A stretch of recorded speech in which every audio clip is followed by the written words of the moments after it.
Ku bawa hidupku sekarang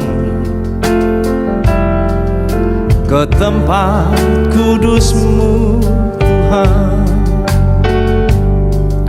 Di mezbah-Mu ku serahkan seluruh hidupku.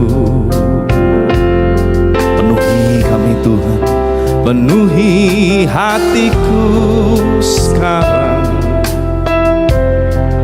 dengan urapan yang baru,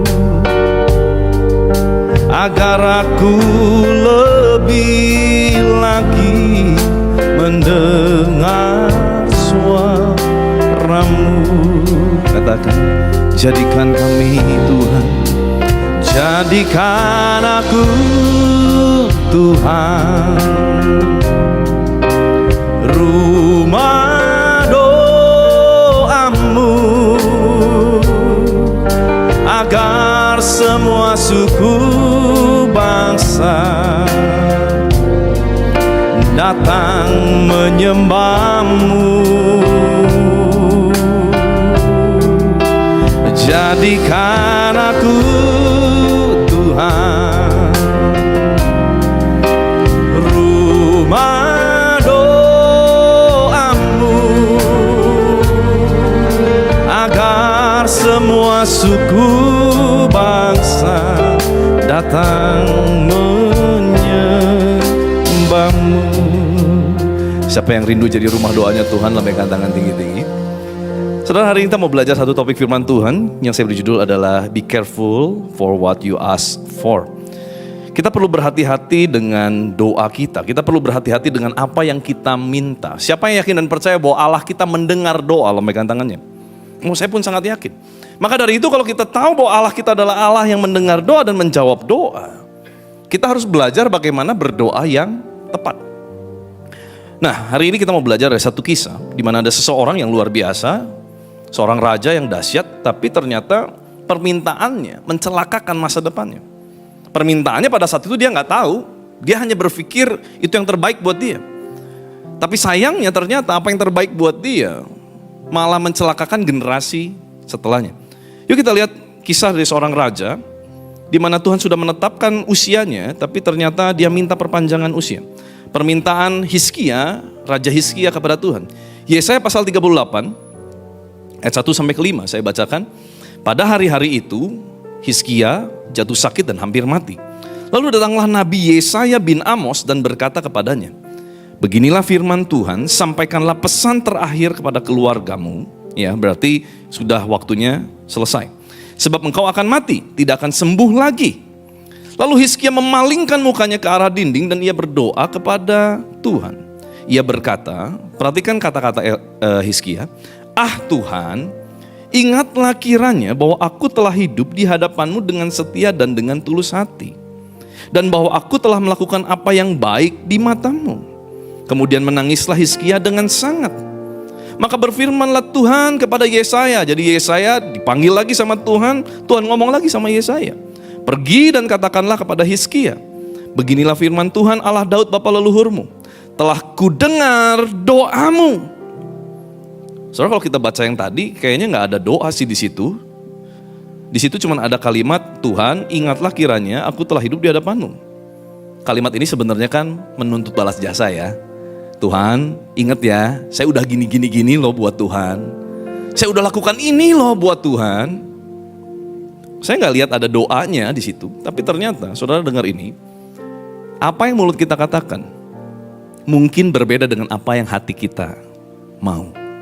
Tapi masalahnya, Tuhan melihat jauh ke dalam lubuk hati setiap kita. Jadi tanpa kita tahu, sekalipun Alkitab tidak mencatat, tapi kita tahu apa menjadi doa dia. Hizkia minta perpanjangan usia. Tahu dari mana? Tuhan ngomong begini, telah kudengar doamu dan telah kulihat air matamu. Sesungguhnya aku akan memperpanjang hidupmu 15 tahun lagi. Lihat, Allah adalah Allah yang menjawab doa. Katakan amin. Walaupun Hizkia tidak ngomong dia minta perpanjangan usia, walaupun yang Hizkia katakan adalah sebuah tuntutan balas jasa dari Tuhan, which is kita juga sering gitu ya. Saya waktu divonis sama Tuhan, waktu divonis sama dokter, kamu sakit Crohn, autoimun, gak ada obatnya. Itu dunia seperti runtuh. Karena saya langsung teringat dengan jasa-jasa saya sama Tuhan. Tuhan, bukankah dari tahun 99 saya sudah pelayanan loh, main keyboard loh Tuhan. Masih kecil itu. Tuhan, waktu saya usia 26 tahun, saya serahkan semua hidup saya, pekerjaan saya untuk jadi hamba Tuhan sepenuh waktu. Kurang apa lagi Tuhan? Mulai menuntut jasa, normal saudara. Karena kalau kita merasa udah kasih semua buat Tuhan, dan yang baik belum kunjung datang, malah ada sesuatu yang tidak baik datang, dengan gampang kita pasti akan menuntut balas jasa. Normal. Tapi jangan berhenti di situ. Karena percuma kita nuntut balas jasa sama Tuhan, karena kita gak bisa bayar apapun yang Tuhan sudah berikan dalam kehidupan kita, karena itu jauh lebih mahal dari apa yang bisa kita balas. Keselamatan, kematian dia di kayu salib, itu gak bisa kita beli. Kita lanjut ya. Memang tidak secara gamblang Hizkia minta 15 tahun perpanjangan usia. Tetapi dengan dia menuntut balas jasa, di lubuk hati terdalamnya, Hizkia memang gak pengen mati. Dia ingin hidup lebih lama, normal. Oke. Sangatlah normal saat seseorang mengharapkan sesuatu waktu dia sudah melakukan semua untuk Tuhan. Oke. Tapi pertanyaannya, tahukah apa yang kita minta? Karena seringkali kita gak tahu apa yang terjadi setelah yang kita minta itu. Apa yang terjadi sih sebetulnya karena permintaan Hizkia itu? Saudara, yang terjadi adalah Alkitab mencatat di perpanjangan 15 tahun usia, dan setelah 15 tahun akhirnya meninggal, ada seorang raja, anaknya menggantikan Hizkia bernama Manasye. Usia berapa Manasye waktu naik tahta? 12 tahun. Saudara langsung hitungan jalan ya. 15 tahun perpanjangan usia, di mana di 15 tahun itu naiklah seorang raja menggantikan Hizkia, usianya 12 tahun. Berarti kita bisa tarik mundur, di usia 3 tahun perpanjangan usia dari Hizkia, dia punya seorang anak, namanya Manasye. Saudara bisa ikuti saya sampai di sini? Ya, oke. Dan ternyata, saudara, apa yang Alkitab catat, Manasye adalah anak anugerah, karena di perpanjangan usia dia lahir, tapi mencelakakan. Tidak sedikit Alkitab mengatakan, lihatlah keturunannya, berdosa, menyakiti hati Tuhan, berbuat jahat di mata Tuhan, seperti nenek moyangnya Manasye. Nama Manasye dibawa-bawa terus, kenapa? Karena perbuatan jahat dari keturunannya diajar sama Manasye. Bahkan Alkitab mencatat satu-satunya raja yang berani bermain ilmu hitam, kuasa gelap, okultisme, Manasye. Ngeri ya?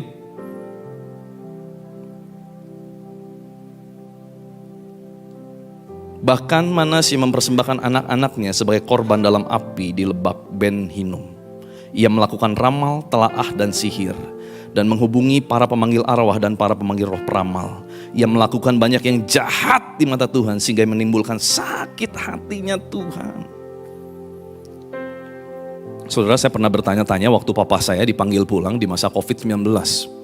Karena waktu itu yang meninggal di COVID-19 dianggapnya kena kutuk, saudara. Saya pun berpikir, Tuhan kenapa? Dia hamba Tuhan yang baik. Kenapa harus meninggal pada saat COVID-19? Banyak orang mencemooh. Tapi waktu saya baca ini, saya mengerti bahwa mungkin orang yang kita sayang, orang yang kita anggap kita lagi butuh-butuhnya, kok dipanggil Tuhan sih?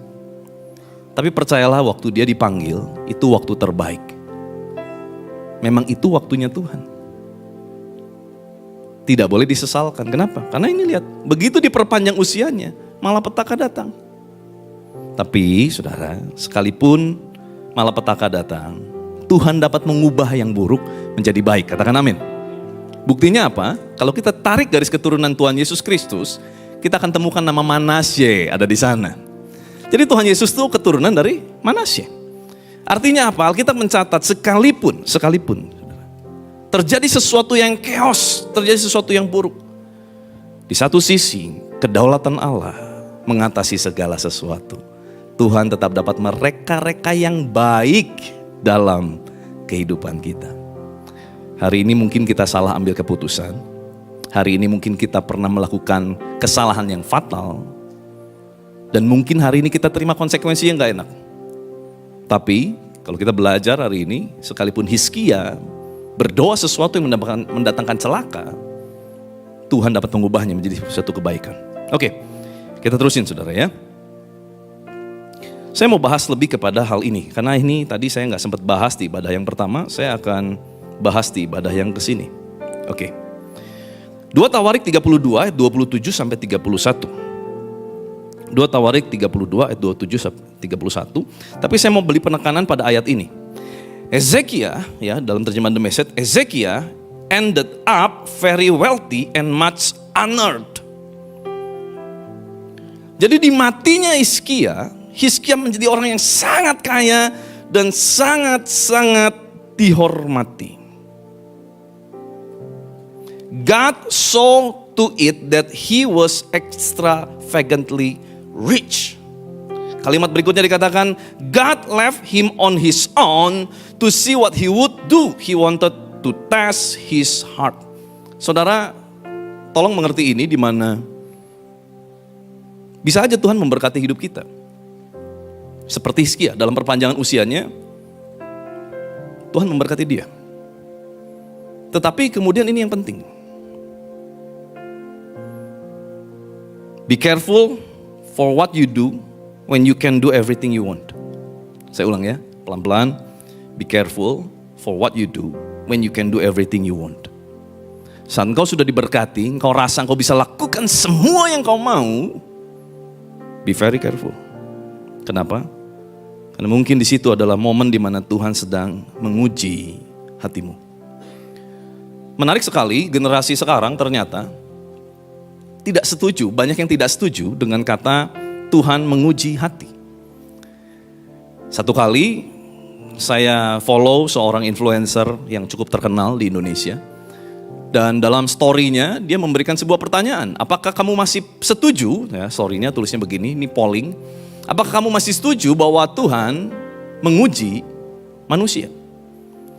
Saya tentu jawab antara yes dan no, saya jawab yes, saya setuju. Tuhan masih menguji manusia.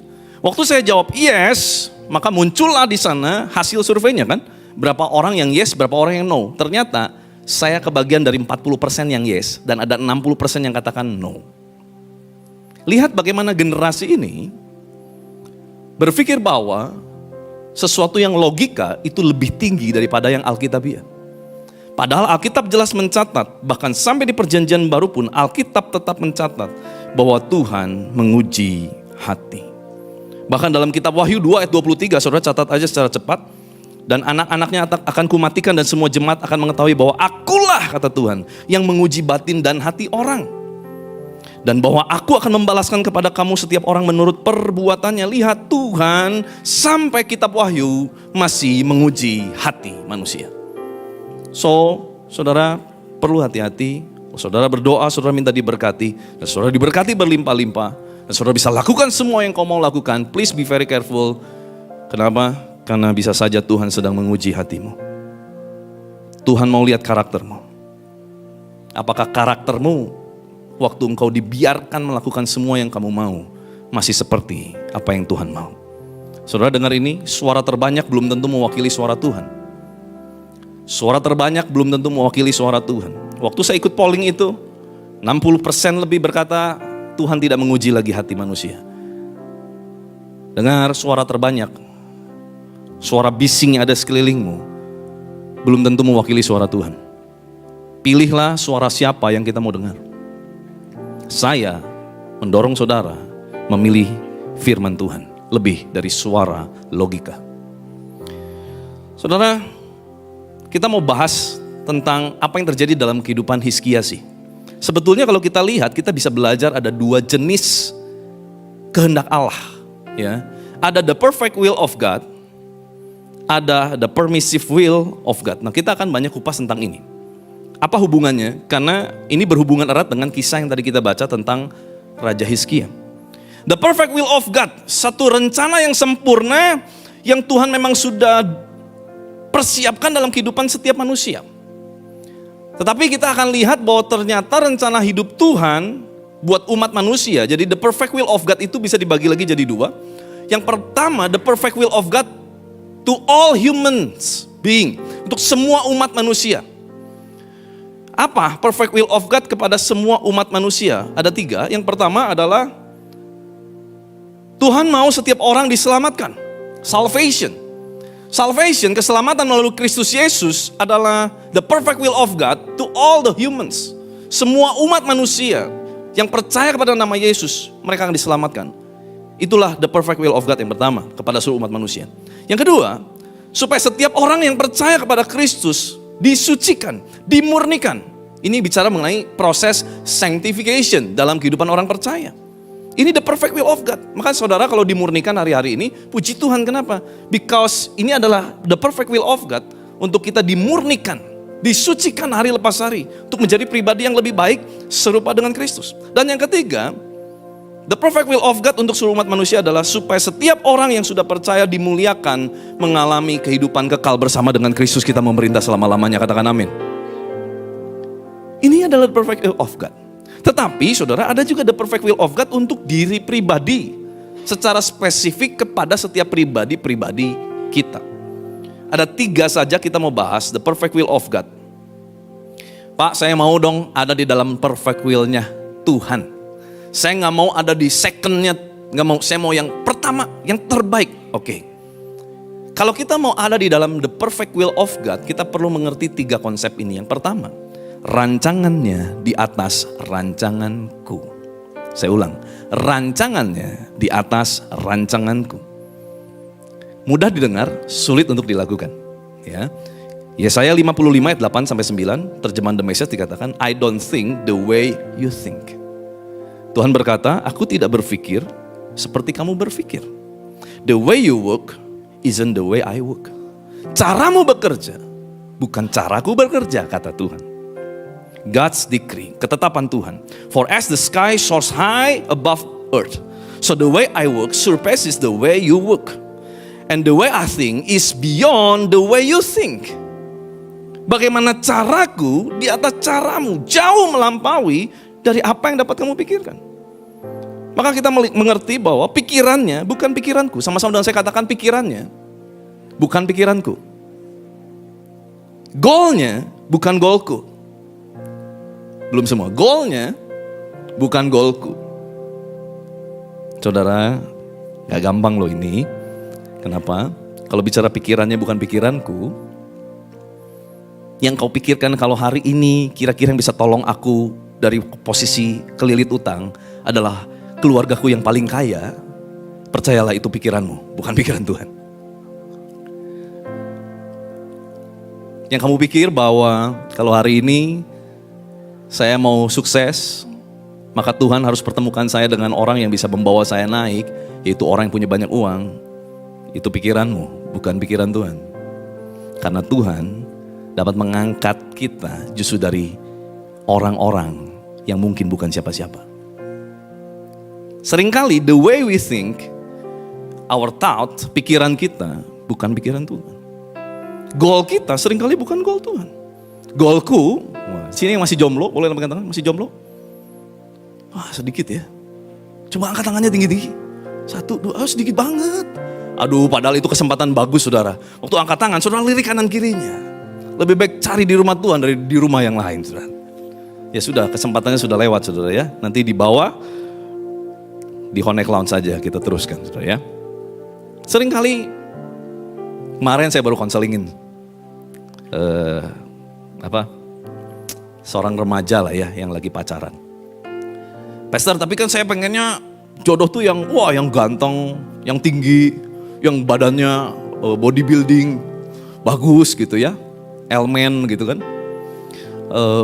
Terus cinta Tuhan, terus finansial mapan. Ya tuh siapa yang nggak mau yang model begitu mah kawinnya jangan artis, saudara ya.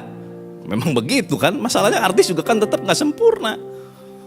Terus ya gimana, tapi masalahnya ke Tuhannya belum sungguh-sungguh, masih senang party. Wah ya repot, saya bilang kalau masih senang party ya kamu mau pacaran cinta monyet apa mau cinta sungguhan? Kalau cinta sungguhan kan berarti sampai nikah. Mana bisa nikah sama orang yang masih hidupnya seneng party? Ya tuh tiap hari keluyuran ya gimana? Mana bisa ngurus rumah tangga? Repot saya bilang. Lihat the way we think. Goal kita mungkin menikahi pasangan kita yang ideal menurut kita. Tapi ternyata Tuhan kasih kok beda. Baru beberapa waktu lalu saya ketemu sama satu pasangan suami istri. Saya tanya, gimana sih pertemuannya? Kok bisa ketemu? Saudara, gitu ya. Terus tiba-tiba si istrinya cerita begini. Aduh, saya tuh paling gak mau sebenarnya nikah sama dia. Hah? Saya sampai kaget saudara. Karena ini ngomong depan suaminya saudara ya. Hah? Kok maksudnya gimana? Iya, dari dulu saya minta doa Tuhan. Saya minta tanda. Dikasihnya dia lagi. Padahal saya tuh paling gak mau sama dia. Tapi tiap kali Tuhan kasih tanda, ya dia lagi. Padahal yang mustahil pun saya minta tandanya. Dia lagi yang muncul. Saudara lihat, dia pengennya yang lain. Buat dia ini gak ganteng, ini kurang keren, ini kurang cakep, ini kurang sempurna. Tapi ternyata Tuhan kasih yang modelnya begitu. Yang beda dari apa yang diharapkan. Bukan tipenya lah begitu saudara. Gimana? Goalnya di atas goalku. Sama saya dengan saya katakan goalnya di atas goalku. Yang kedua, gimana sih supaya kita bisa alami the perfect will of God? Yang kedua, kita perlu yang namanya ketekunan. Dengan saya katakan ketekunan. Ibrani 10:36 Amplified Bible dikatakan, for you have need of patient endurance to bear up under difficult circumstances without compromising. Wow, this is good. Kita perlu yang namanya sebuah endurance, ketahanan dan kesabaran untuk apa? Untuk kita bisa menanggung semua keadaan dalam keadaan sulit sekalipun kita tidak kompromi. Seringkali karena segala sesuatunya mulai mepet, kita mulai kompromi. Pastor gimana? Masalahnya usia ini udah kepala 3, sebentar lagi mau kepala 4, belum nikah, udah aja lah yang ada. Kita kompromi. Saudara, untuk nunggu the perfect will of God turun dalam kehidupan kita perlu kesabaran. Katakan amin. Hari ini kita udah lakukan sesuai kehendak Tuhan. Sudah lakukan yang benar, taat ikut Tuhan. Kok mujizat belum terjadi? Ya kita perlu ketekunan, artinya kita lakukan lagi, taat lagi, ikut lagi, sungguh-sungguh lagi. Belum terjadi, ya lakukan lagi. Itulah endurance, itulah ketekunan. Menunggu sampai waktu Tuhan tiba. Saudara, ingat kisah Daud? Beberapa kali Daud sudah waktunya bisa membunuh Saul sebagai musuhnya. Secara bukan salah Daud juga, Saul yang pengen bunuh dia kan. Sampai orang-orang yang ikut sama Daud bilang gini, this is your time, kill him. Ini waktu Tuhan pasti nih, makanya kamu dikasih kesempatan untuk bunuh dia diam-diam. Daud bilang gini, enggak. Nyala daripadaku menjamah orang diurapi Tuhan. Artinya Daud tahu, this is not my time.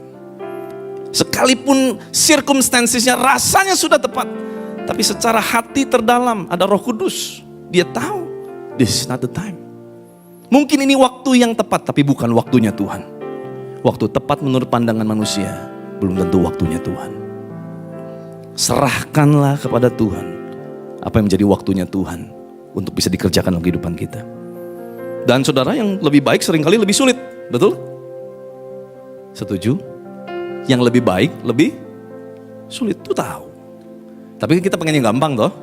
Kalau yang gampang, ya belum tentu yang lebih baik, saudara. Yang ketiga, ya, how we can have the perfect will of God. Yang ketiga, kita perlu percaya bahwa kehendak Allah adalah yang terbaik. Mazmur 18:30 Amplified Bible berkatakan, as for God, His way is blameless. The word of the Lord is tested.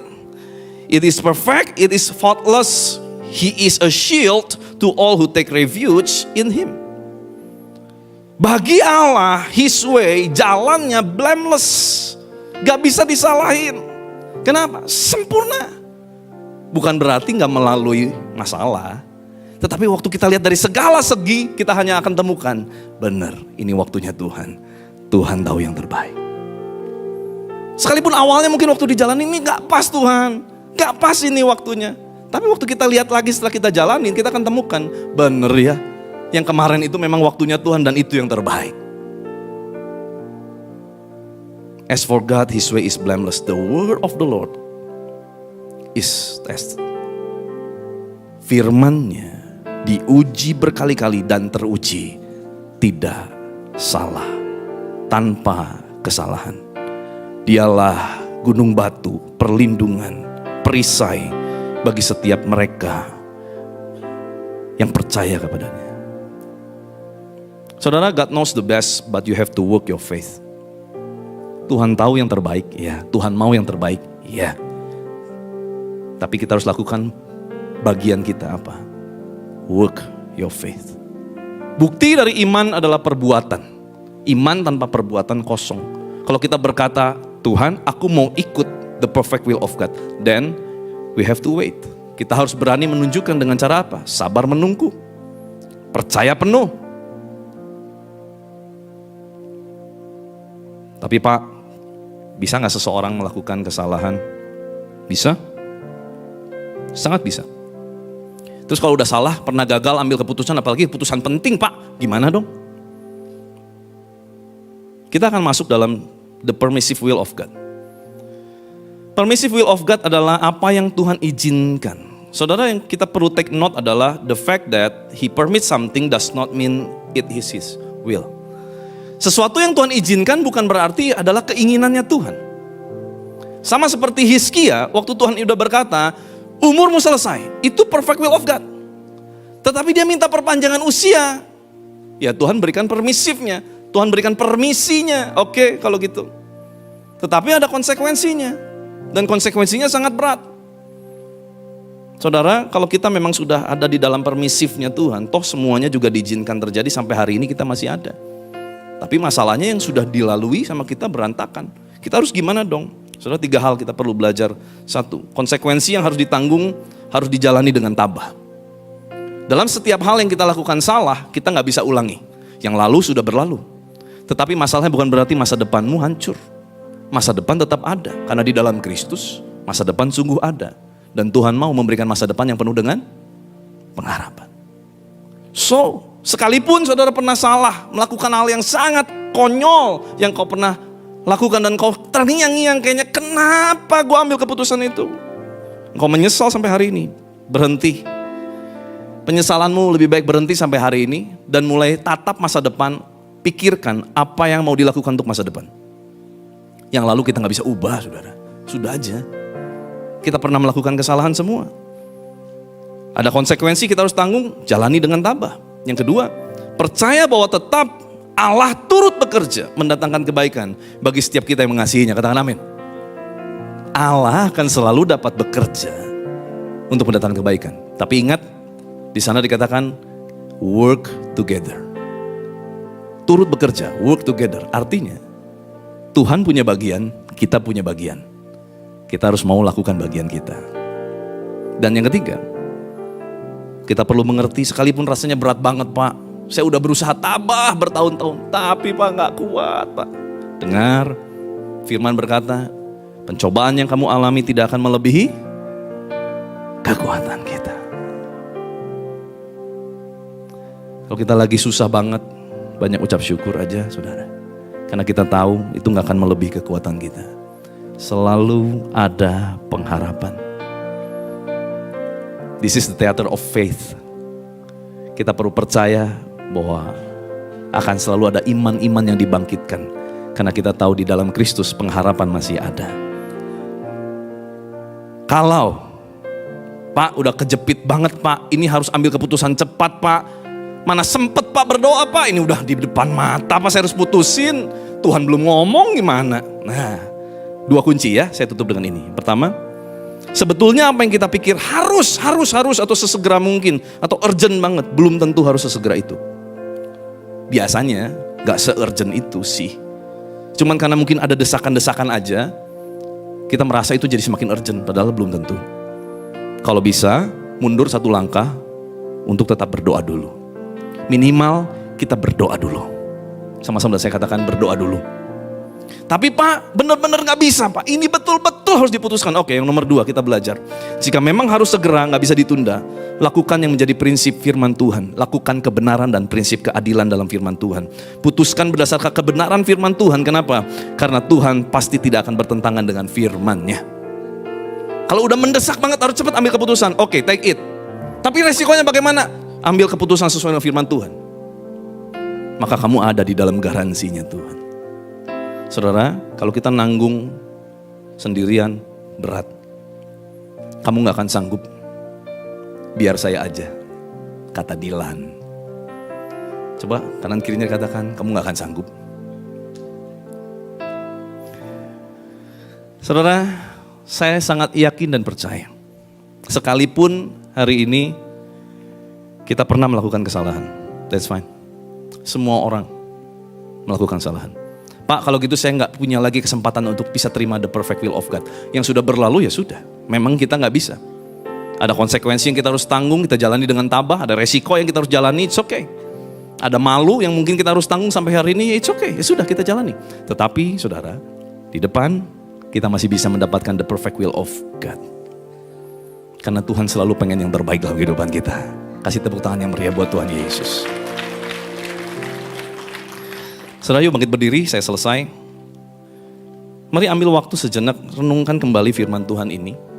Kalau Tuhan ngomong sama saudara, dan rasanya firman Tuhan ngena banget buat saya. Evaluasi diri kita. Kalau pernah melakukan kesalahan, yuk minta ampun sama Tuhan. Ini adalah momen di mana kita mau, Tuhan, aku mau ambil keputusan untuk bertobat. Aku mau tinggalkan kesalahan-kesalahan di masa laluku. Aku tahu ada konsekuensi aku harus jalani, aku akan jalani dengan tabah. Tapi untuk masa depanku, aku akan perbaiki mulai dari hari ini. Karena tetap masa depan di dalam Tuhan selalu ada, dan masa depan penuh dengan pengharapan Tuhan akan berikan. Tuhan akan berikan pengharapannya ke dalam kehidupan setiap kita. Saudara, sambil renungkan, dengarkan pujian ini, resapi teksnya. Engkau tahu di hatiku ada sejuta rindu untuk selalu bersamamu, Yesusku. Izinkan ku menyenangkan hatimu lewat nyanyian hatiku. Biarkanlah ku menyembah, walau tak dengan puisi yang indah. Biarkanlah ku menyembah, memberikan hati ini ku berserah dengan penuh kasih sayang. Biarkan Tuhan aku menyembah. Dari awal ini katakan, Engkau tahu di hatiku, dengan cinta kami katakan, ada sejuta rindu untuk selalu bersamamu, Yesusku. Izinkan ku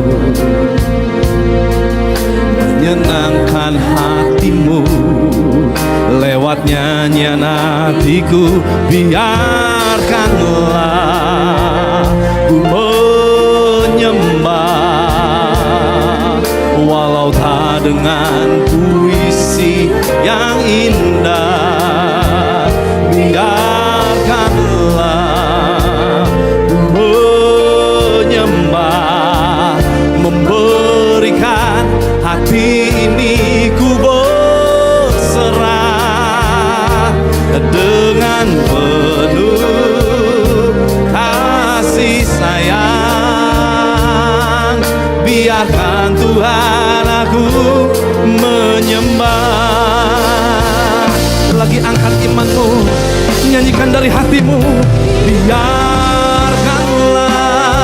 ku menyembah,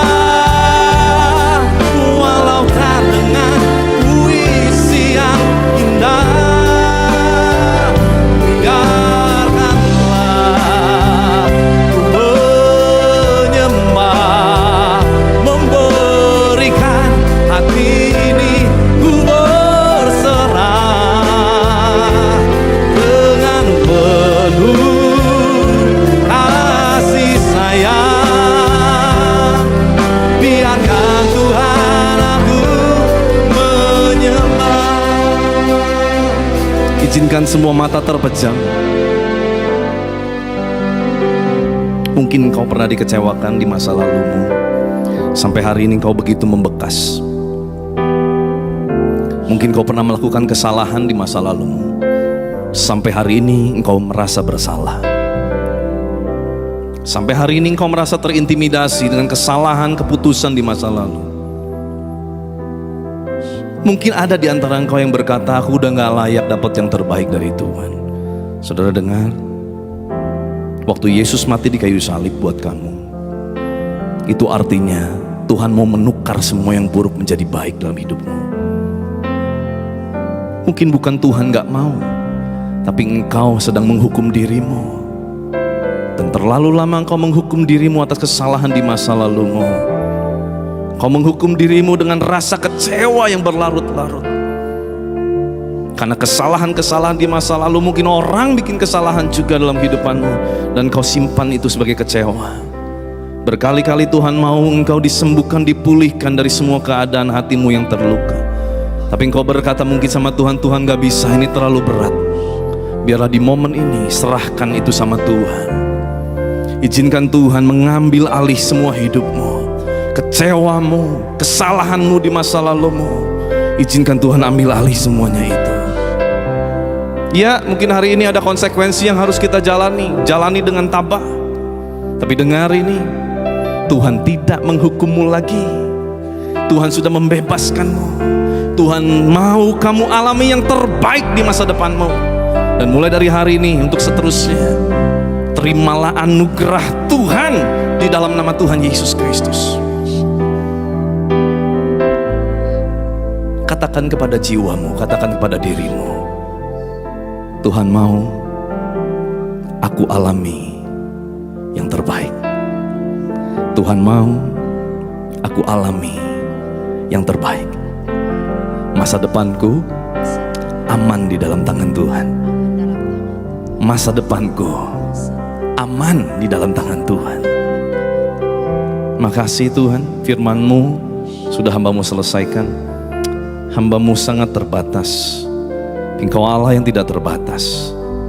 Kau yang sanggup menjamah, sehingga yang sakit disembuhkan, yang lemah tubuh dikuatkan, yang luka dipulihkan, yang hancur Tuhan bisa persatukan kembali. Tuhan bangkitkan sekalipun dari kehancuran. Kami percaya gak ada yang mustahil buat Tuhan. Gak ada yang mustahil buat Engkau Tuhan. Ini momen di mana kami semua keluar dari ruangan ini menjadi orang-orang yang sudah dipulihkan.